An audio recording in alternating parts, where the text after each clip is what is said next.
Bir yigit boy va muvaffaqiyatli tadbirkor bo'libdi. U hamma narsaga oz mehnati bilan erishgan edi.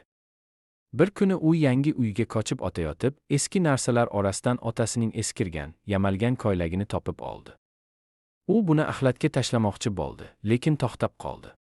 U xotiralar og'ushiga sho'ngidi. Yigit yoshligida otasidan nega doim shu koylakda yurishini so'raganini esladi. O'shanda otasi shunchaki jilmayib qo'ya qolgan edi. Keyinchalik ma'lum bo'lishicha, otasi o'ziga yangi kiyim olish o'rniga pul yigib o'g'liga eng yaxshi kitoblarni olib bergan, uni o'qitgan ekan. Ota o'zi yamalgan koylakda yursa ham, o'g'li tengqurlardan kam bo'lmasligini xohlagan. Yigit koylakni qo'liga olib, uning cho'ntagidan kichkina bir qog'oz topdi. Unda otasining qo'li bilan yozilgan gap bor edi. O'g'lim, sen bu cho'qqilarni zabt etganingda, men ehtimol yoningda bo'lmasman. Lekin bilgin, mening eng katta boyligim sening muvaffaqiyating.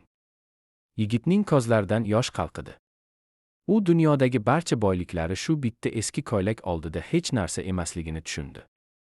Azizlar, ota-onamiz biz uchun qilgan mehnatlarni ba'zan sezmaymiz. Ularning qo'llari qadoq bo'lganda, biz issiq joyda o'tirgan edik. Ularning ko'zlari toliqqanda biz orzular surar edik. Bugun ularga qo'ng'iroq qiling, holini so'rang.